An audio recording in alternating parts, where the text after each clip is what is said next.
कहते हैं कि बाबा केदारनाथ का बुलावा हर किसी को नहीं आता, और जब बुलावा आता है तो इंसान सिर्फ पहाड़ों की यात्रा नहीं करता बल्कि खुद को भी थोड़ा और करीब से जानने लगता है। दोस्तों, पिछले वीडियो में हम हरिद्वार से सोनप्रयाग तक की पूरी रोड जर्नी करके पहुंच चुके थे, लेकिन असली यात्रा तो अब शुरू होने वाली थी।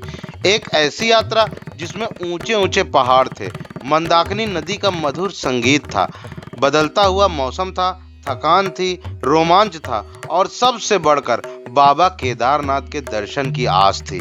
इस वीडियो में मैं आपको अपनी पूरी केदारनाथ यात्रा का अनुभव दिखाने वाला हूँ। सोनप्रयाग की पार्किंग से लेकर घोड़े की यात्रा, गौरीकुंड, रास्ते में मिलने वाले अद्भुत नज़ारे और आखिर में बाबा केदारनाथ के दिव्य दर्शन तक का पूरा सफर।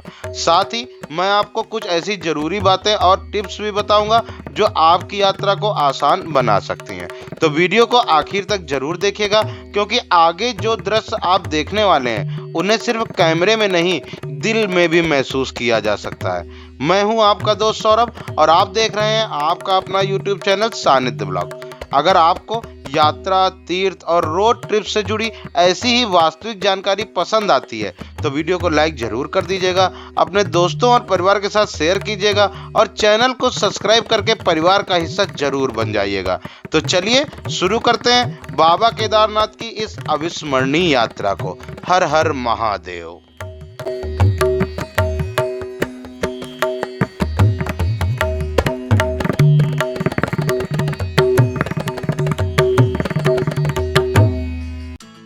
तो दोस्तों, पिछले वीडियो में हम हरिद्वार से अपनी कार द्वारा सोनप्रयाग तक पहुंच चुके थे।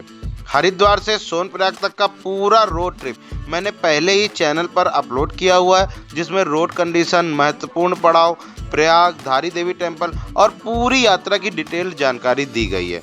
अगर आप भी अपनी कार से केदारनाथ आने का प्लान बना रहे हैं तो वह वीडियो जरूर देखिएगा, उसका लिंक आपको डिस्क्रिप्शन और आई बटन में मिल जाएगा। खैर दोस्तों, अब शुरू होने वाली थी हमारी असली केदारनाथ यात्रा। हमने अपनी कार सोनप्रयाग की पार्किंग में पार्क कर दी थी, लेकिन यात्रा आगे शुरू करने से पहले कुछ जरूरी प्रक्रियाएं पूरी करनी होती हैं। सबसे पहले हमारी स्वास्थ्य जांच हुई, क्योंकि केदारनाथ की यात्रा ऊंचाई वाले क्षेत्र में होती है और ऊपर जाने पर ऑक्सीजन का स्तर कम हो जाता है, इसीलिए यात्रियों की बेसिक हेल्थ स्क्रीनिंग की जाती है। इसके बाद हमारे 4 धाम यात्रा रजिस्ट्रेशन की जांच हुई। दोस्तों, केदारनाथ यात्रा पर जाने के लिए रजिस्ट्रेशन करवाना जरूरी होता है। आप चाहें तो वहां पहुंचकर भी रजिस्ट्रेशन करवा सकते हैं और ऑनलाइन भी रजिस्ट्रेशन कर सकते हैं। हमने अपना रजिस्ट्रेशन पहले से ही ऑनलाइन करवा लिया था, जिससे हमारा काफ़ी समय बच गया। खासकर सीजन के दौरान यहाँ काफ़ी भीड़ हो जाती है, इसीलिए मेरा सुझाव रहेगा कि रजिस्ट्रेशन पहले से ही करवा लीजिए। अगर आप अपनी कार से यात्रा कर रहे हैं तो व्हीकल से जुड़ी जरूरी औपचारिकताएं भी पहले पूरी कर लीजिए। इससे यात्रा के दौरान किसी प्रकार की परेशानी नहीं होती। यह सारी प्रक्रिया पूरी होने के बाद अब हम पूरी तरह तैयार थे बाबा केदारनाथ की यात्रा शुरू करने के लिए। जैसे ही हम पार्किंग से बाहर निकले, घोड़े वाले हमारे पीछे पड़ गए। हर कोई यही कोशिश कर रहा था कि हम उन्हीं से घोड़ा बुक कर लें। वैसे घोड़े आपको गौरीकुंड से भी मिल जाते हैं, लेकिन सोनप्रयाग से ही कई घोड़े वाले बुकिंग के लिए बात करना शुरू कर देते हैं। उस समय सितंबर का महीना चल रहा था, बारिश का मौसम लगभग खत्म हो चुका था और यात्रा अपने अंतिम चरण में थी। इसी वजह से भीड़ भी हमें काफ़ी कम मिली। और दोस्तों, सितंबर में यात्रा करने का क्या फ़ायदा मिला, यह आपको आगे वीडियो में और अच्छे से पता चल जाएगा। वैसे उस समय केदारनाथ रूट पर घोड़े का ऑफिशियल रेट लगभग 3250 रुपये प्रति व्यक्ति था, लेकिन क्योंकि भीड़ कम थी और सीजन अपने अंतिम चरण में था, इसीलिए थोड़ी बातचीत और मोल भाव करने के बाद हमने घोड़े सिर्फ 1500 रुपये प्रति व्यक्ति में तय कर लिए। इसके बाद बाबा के जयकारे लगाते हुए हम सोनप्रयाग से आगे बढ़ने लगे। पूरा माहौल भक्ति और उत्साह से भरा हुआ था। हर कोई हर हर महादेव के जयकारे लगा रहा था, तो कोई बाबा के दर्शन की खुशी में नाचता गाता आगे बढ़ रहा था। इसी बीच मंदाकिनी नदी की कल कल करती आवाज़ लगातार हमारे कानों तक पहुंच रही थी। ऐसा लग रहा था मानो वह भी यात्रियों का स्वागत कर रही हो। थोड़ा आगे बढ़कर हमने मंदाकिनी नदी पर बने पुल को पार किया और पुल पार करते ही हमें गौरीकुंड जाने के लिए शेयर्ड टैक्सी मिल गई। उस समय टैक्सी का किराया लगभग 50 रुपये प्रति व्यक्ति था। हम लोग बिना समय गंवाए टैक्सी में बैठ गए और कुछ ही देर में टैक्सी गौरीकुंड की ओर चल पड़ी। रास्ता भले ही छोटा था, लेकिन दोनों तरफ खड़े विशाल पहाड़, नीचे बहती मंदाकिनी नदी और ठंडी हवाएं पूरे सफर को बेहद खूबसूरत बना रही थी।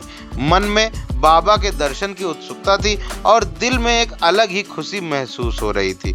इन्हीं खूबसूरत नज़ारों का आनंद लेते हुए लगभग 15 से 20 मिनट बाद हम गौरीकुंड पहुंच गए। गौरीकुंड पहुंचने के बाद टैक्सी से उतरकर जैसे ही हम थोड़ा आगे बढ़े, हमें पता चला कि यहाँ से केदारनाथ तक लगभग 16 किलोमीटर का ट्रैक है। दोस्तों, पहले जो पुराना रास्ता हुआ करता था वह 2013 की आपदा में काफ़ी हद तक क्षतिग्रस्त हो गया था।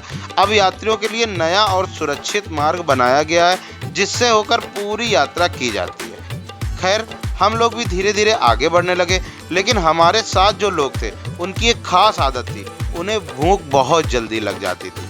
अब इंसान अपने खाने का तो कंट्रोल कर ले, लेकिन सामने किसी और को खाते हुए देख ले तो मन डोल जाता है। और तुम्हारा भाई भी इस मामले में कोई संत महात्मा नहीं है। बस फिर क्या था, रास्ते में जहाँ नाश्ते की दुकान दिखाई दी, हमने भी वहीं ब्रेक लगा दिया।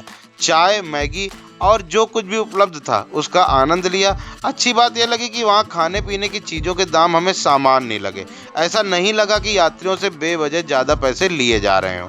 गर्मा गर्म चाय और हल्का नाश्ता करने के बाद शरीर में भी थोड़ी ऊर्जा आ गई और अब हम आगे बढ़ने के लिए पूरी तरह तैयार थे। लगभग 300 से 400 मीटर आगे बढ़ने के बाद हमें घोड़ा स्टैंड दिखाई दिया। यहीं से हमें अपने घोड़े लेने थे। हम लोग थोड़ी देर के लिए वहीं रुके, सामान व्यवस्थित किया, कपड़े बदले और रेन कोट भी पहन लिया। पहाड़ों का मौसम कब करवट बदल ले इसका कोई भरोसा नहीं होता। कुछ मिनट पहले तेज धूप होती है और अगले ही पल बादल बरसने लगते हैं। सारी तैयारी पूरी करने के बाद आखिरकार वह पल आ गया जिसका हमें इंतजार था। हम अपने घोड़े पर बैठे बाबा केदारनाथ का स्मरण किया और हर हर महादेव का जयकारा लगाते हुए अपनी यात्रा की शुरुआत कर दी। अब आगे हमारा सामना होने वाला था ऊंचे ऊंचे पहाड़ों, गहरी घाटियों, झरनों और उन अद्भुत नज़ारों से जिन्हें शब्दों में बयां करना आसान नहीं है। हर हर महादेव के जयकारे के साथ हमारी यात्रा शुरू हो चुकी थी। जैसे जैसे हमारा घोड़ा आगे बढ़ रहा था, वैसे वैसे केदारनाथ धाम की यह यात्रा और भी खूबसूरत होती जा रही थी। एक तरफ ऊंचे ऊंचे पहाड़ खड़े थे तो दूसरी तरफ मंदाकिनी नदी अपनी मधुर धुन सुनाते हुए बह रही थी। रास्ते में जगह जगह पहाड़ों से गिरते झरने दिखाई दे रहे थे, जिनका निर्मल जल मानो यात्रियों की थकान को अपने साथ बहाकर ले जा रहा हो। ठंडी हवाएं चेहरे को छूकर गुजर रही थी और ऐसा महसूस हो रहा था मानो ये पहाड़, ये घाटियां और ये झरने वर्षों पुरानी कोई कहानी सुनाना चाहते हैं। प्रकृति अपने सबसे सुंदर रूप में दिखाई दे रही थी और हम बस उसके साक्षी बन आगे बढ़ते जा रहे थे। घोड़े से यात्रा करने का एक बड़ा फायदा यह भी रहा कि हमें बार बार रुकना नहीं पड़ रहा था। जहां पैदल चलने वाले यात्री धीरे धीरे आगे बढ़ रहे थे, वहीं हम अपेक्षाकृत तेजी से रास्ता तय कर रहे थे। थकान भी काफ़ी कम महसूस हो रही थी और हम आसपास के नज़ारों का भरपूर आनंद ले पा रहे थे। लगभग 3 से 3.5 किलोमीटर की यात्रा तय करने के बाद हम जंगल चट्टी पहुंच चुके थे। जंगल चट्टी केदारनाथ यात्रा का एक बहुत ही महत्वपूर्ण पड़ाव माना जाता है। यहाँ यात्रियों के लिए रुकने और आराम करने की व्यवस्था भी है। अगर कोई पैदल यात्रा कर रहा हो और थकान महसूस कर रहा हो तो यहाँ कुछ समय आराम कर सकता है। यहाँ भोजन, चाय, नाश्ता और वॉशरूम जैसी मूलभूत सुविधाएं भी उपलब्ध हैं, जिससे यात्रियों को काफ़ी सुविधा मिल जाती है। हम लोग जंगल चट्टी पर बिना रुके आगे बढ़ते रहे। घोड़े की चाल के साथ साथ यात्रा भी अपनी रफ्तार पकड़ चुकी थी। रास्ते में चारों तरफ प्रकृति का अनुपम सौंदर्य बिखरा हुआ था। कहीं पहाड़ों से फूटते फुहारों जैसे झरने, कहीं बादलों से बातें करती चोटियां, तो कहीं मंदाकिनी नदी की मधुर मरमर ध्वनि। ऐसा लग रहा था मानो पूरा हिमालय यात्रियों का स्वागत करने के लिए स्वयं सज धज कर खड़ा हो। जंगल चट्टी से लगभग 3 किलोमीटर आगे बढ़ने के बाद हम पहुंचे भीमबली। भीमबली केदारनाथ यात्रा का एक बड़ा और महत्वपूर्ण पड़ाव माना जाता है। यहाँ जंगल चट्टी की तुलना में यात्रियों के लिए अधिक सुविधाएं उपलब्ध हैं। रुकने की व्यवस्था, भोजन, चाय, नाश्ता और अन्य जरूरी सुविधाएं यहाँ आसानी से मिल जाती हैं। लेकिन दोस्तों, भीमबली पहुँचते पहुँचते हमें एक बात अच्छी तरह समझ में आ चुकी थी कि अब हम काफ़ी ऊंचाई पर पहुंच चुके हैं, क्योंकि जहां नीचे मैदानों में पानी की बोतल सामान्य कीमत पर मिलती है, वहीं यहां पर एक पानी की बोतल लगभग 80 रुपए में मिल रही थी। अब तुम्हारा भाई भी थोड़ा दूर की सोचता है। हम लोग नीचे से ही अपनी पानी की बोतल भरकर लाए थे और पूरे रास्ते जब भी प्यास लगती हम पहाड़ों से उतरते निर्मल झरनों का जल अपनी बोतल में भर लेते। पानी भी मिलता रहा और जेब भी बचती रही। इसे कहते हैं पहाड़ों में समझदारी के साथ यात्रा करना। भीमबली पहुंचने पर मंदाकिनी नदी के ऊपर बना सुंदर पुल हमारा स्वागत करता दिखाई दिया। नीचे वेग से बहती मंदाकिनी और ऊपर खड़े विशाल पर्वत इस दृश्य को और भी मनमोहक बना रहे थे। हमने वह पुल पार किया और पुल पार करते ही यात्रा का पहला लंबा विश्राम लिया। घोड़े पर लगातार बैठे बैठे शरीर थोड़ा टाइट हो चुका था। अब यहाँ टाइट का मतलब सिर्फ शरीर नहीं, बल्कि यात्रा की थकान भी धीरे धीरे अपना असर दिखाने लगी थी। तो हमने सोचा थोड़ा आराम भी कर लिया जाए और भोजन भी। हमने भोजन किया, कुछ देर विश्राम किया और हमारे घोड़ों ने भी अपना भोजन किया। आखिर यात्रा सिर्फ हमारी ही नहीं, उनकी भी तो थी। कुछ देर बाद जब शरीर में फिर से ऊर्जा लौट आई तो हमने एक बार फिर से हर हर महादेव का जयकारा लगाया और बाबा केदारनाथ की ओर अपनी यात्रा आगे बढ़ा दी। लेकिन दोस्तों, आगे पहाड़ों के जो नज़ारे हमारा इंतजार कर रहे थे वे यात्रा को और भी यादगार बनाने वाले थे। भीमबली में थोड़ा विश्राम करने के बाद हमने एक बार फिर बाबा केदारनाथ का स्मरण किया और अपनी यात्रा आगे बढ़ा दी। जैसे जैसे हम ऊंचाई की ओर बढ़ रहे थे वैसे वैसे प्रकृति भी अपने नए नए रूप दिखाती जा रही थी। कहीं चट्टानों को चीरते हुए झरने नीचे उतर रहे थे तो कहीं बादलों की पतली चादर पहाड़ों के कंधों पर आकर टिक गई थी। लगभग 3 किलोमीटर की यात्रा तय करने के बाद हम छोटी लिंचोली पहुंच गए। यह भी यात्रियों के लिए एक महत्वपूर्ण पड़ाव है। यहाँ कई यात्री चाय, नाश्ते और थोड़े विश्राम के लिए रुकते हैं, लेकिन हम लोगों ने यहाँ ज़्यादा समय नहीं बिताया और आगे बढ़ते रहे। छोटी लिंचोली से आगे का रास्ता और भी मनमोहक होता चला जाता है। दूर दूर तक फैली पर्वत श्रृंखलाएं, कहीं बर्फ से ढकी चोटियां और कहीं पहाड़ों की गोद से फूटते झरने। ऐसा लग रहा था मानो प्रकृति ने अपनी सारी सुंदरता इसी मार्ग पर बिखेर दी। लगभग 2.5 से 3 किलोमीटर आगे बढ़ने के बाद हम बड़ी लिंचोली पहुंच गए और जैसे ही हम बड़ी लिंचोली पहुंचे हमारे साथ यात्रा कर रहे साथियों की एक पुरानी मांग फिर से शुरू हो गई। भाई, चाय पी लेते हैं। अब सच बताऊं तो मेरा बिल्कुल भी मन नहीं था रुकने का। मैं जल्दी से जल्दी बाबा केदारनाथ के धाम पहुंचना चाहता था और दूसरी वजह यह भी थी कि घोड़े से उतरना जितना आसान लगता है, दोबारा उस पर चढ़ना उतना आसान नहीं होता। लेकिन क्या करें, यात्रा में टीम का साथ निभाना भी जरूरी होता है। तो आखिरकार हमने भी हथियार डाल दिए और चाय ब्रेक के लिए रुक गए।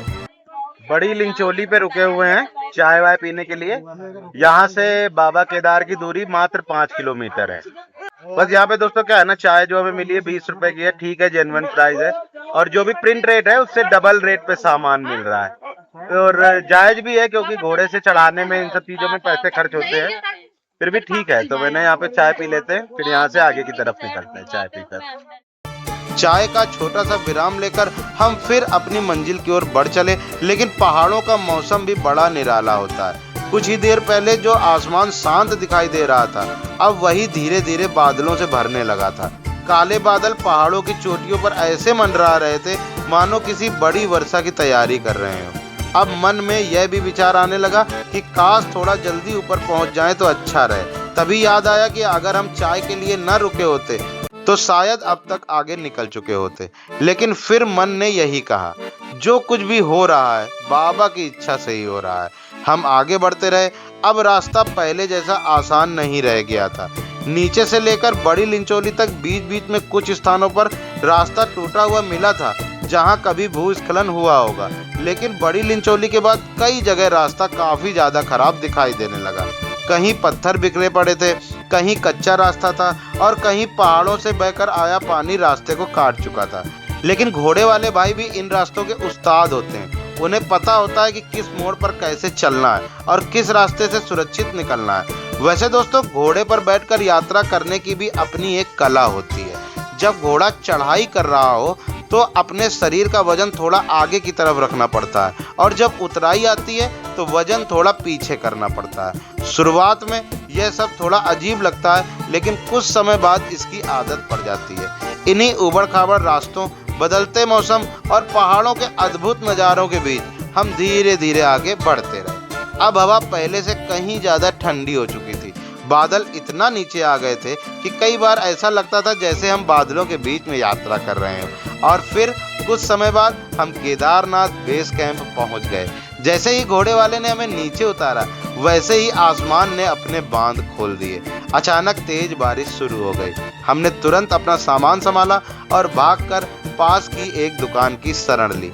दुकान की टीन की छत पर गिरती बारिश की बूंदें एक अलग ही संगीत पैदा कर रही थी। बाहर पहाड़ धुंध में खोते जा रहे थे और सामने बारिश की सफेद चादर सी दिखाई दे रही थी। हम वहीं बैठ गए, गर्मा गर्म चाय मंगवाई और बारिश रुकने का इंतजार करने लगे। लेकिन पहाड़ों की बारिश भी कभी कभी बड़ी जिद्दी होती है। वह रुकने का नाम ही नहीं ले रही थी। समय बीतता जा रहा था और बाबा के दर्शन की उत्सुकता भी बढ़ती जा रही थी। कुछ देर बाद बारिश की रफ्तार थोड़ी धीमी हुई। बूंदें अब हल्की पड़ने लगी थी। बस फिर क्या था, हमने अपना रेनकोट ठीक किया, सामान संभाला और पैदल ही बाबा केदारनाथ की ओर बढ़ चले। अब हर कदम के साथ उत्साह बढ़ रहा था, क्योंकि वर्षों से जिन बाबा केदारनाथ के दर्शन की इच्छा मन में थी, अब वह क्षण बहुत करीब आ चुका था।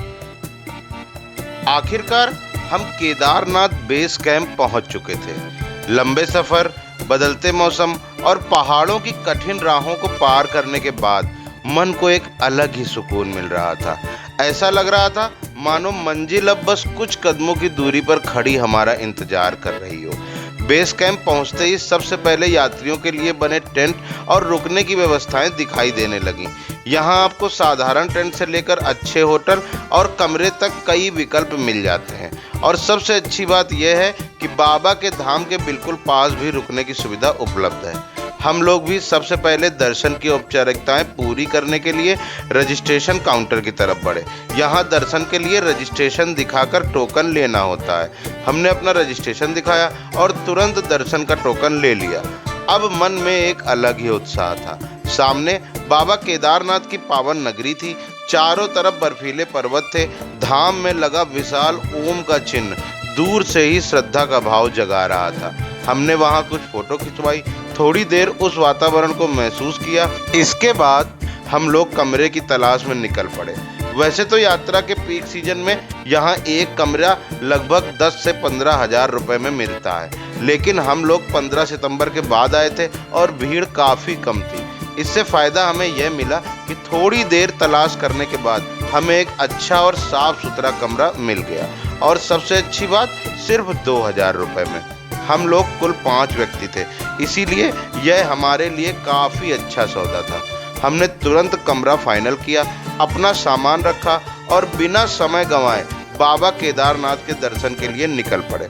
और 7 बजे शुरू होती है बाबा केदारनाथ की दिव्य संध्या आरती। हम लोग भी तेजी से मंदिर परिसर की ओर बढ़े और आरती में शामिल हो गए। आरती का वह दृश्य आज भी मेरे आंखों के सामने ताजा है। घंटियों की गूंज, मंत्रों का मधुर उच्चारण, चारों तरफ श्रद्धालुओं की भक्ति और पीछे खड़े हिमालय के विराट पर्वत, पूरा वातावरण भक्ति रस से सराबोर हो चुका था। ऐसा लग रहा था मानो स्वयं प्रकृति भी बाबा की आरती में शामिल हो गई हो। आरती समाप्त होने के बाद कुछ समय के लिए श्रद्धालुओं को बाबा के दर्शन भी कराए जाते हैं। हमने भी उस अवसर का लाभ उठाया और बाबा केदारनाथ के दर्शन किए। कई घंटों की यात्रा से शरीर थक चुका था, लेकिन जैसे ही बाबा के दर्शन हुए, मन को एक अद्भुत शांति और संतोष की अनुभूति हुई। हालांकि दोस्तों, उस समय हमने सामान्य दर्शन किए थे, स्पर्श दर्शन अभी बाकी थे, और स्पर्श दर्शन कैसे होते हैं, उनका अनुभव कैसा होता है, यह मैं आपको वीडियो में आगे बताने वाला हूँ। दर्शन करने के बाद हमने कुछ समय मंदिर परिसर और आसपास के खूबसूरत नज़ारों का आनंद लिया। रात के समय रोशनी से जगमगाता केदारनाथ धाम किसी स्वप्न लोक से कम नहीं लग रहा था।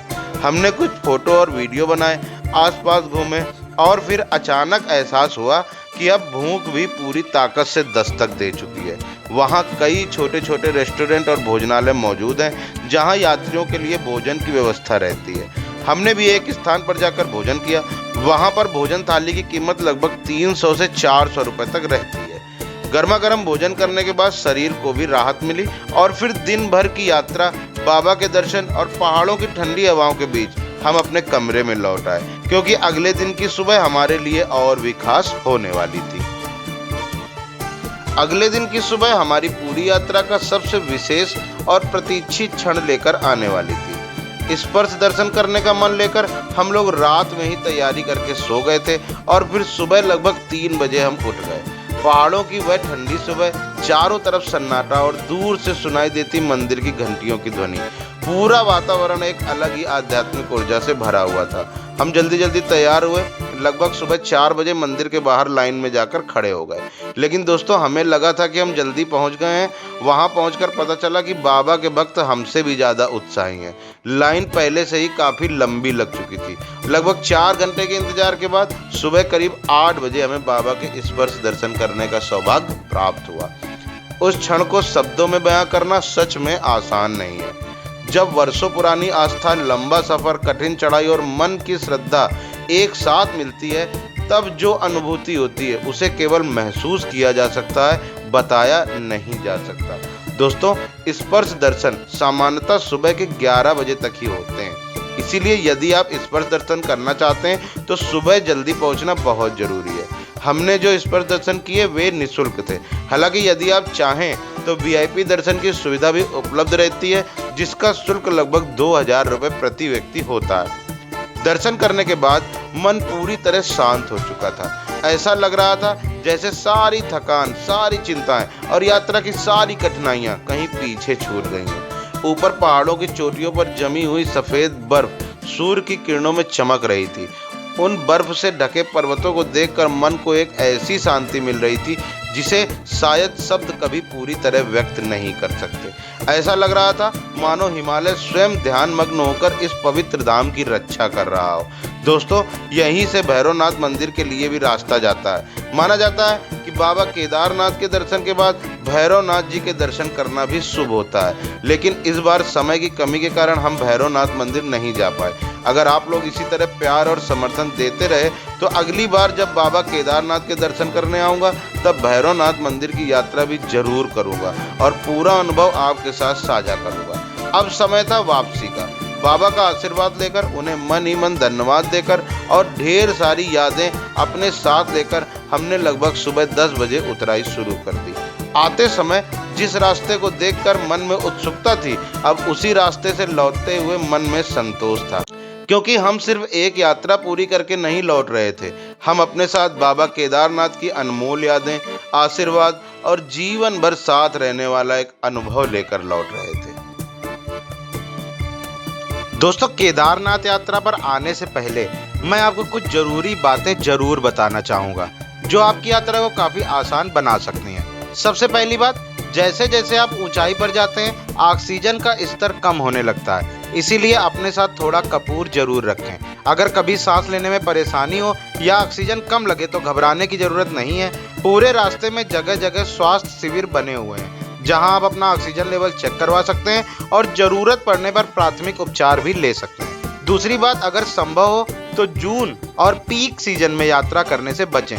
उस समय भीड़ बहुत ज़्यादा होती है, होटल महंगे होते हैं और कई बार घंटों लाइन में भी लगना पड़ता है। मेरे अनुभव के अनुसार बारिश के बाद यानी सितंबर और अक्टूबर का समय यात्रा के लिए काफ़ी अच्छा रहता है। भीड़ कम मिलती है, होटल और घोड़े के रेट भी अपेक्षाकृत कम रहते हैं और यात्रा का अनुभव ज़्यादा शांतिपूर्ण रहता है। अगर आप पैदल यात्रा कर रहे हैं तो कोशिश करें कि रात में ट्रैकिंग ना करें। रास्ता कई जगह लंबा और कठिन है, कुछ स्थानों पर लाइट की व्यवस्था भी सीमित है और खराब मौसम में जोखिम बढ़ सकता है। कपड़ों की बात करें तो गर्म कपड़े जरूर साथ रखें।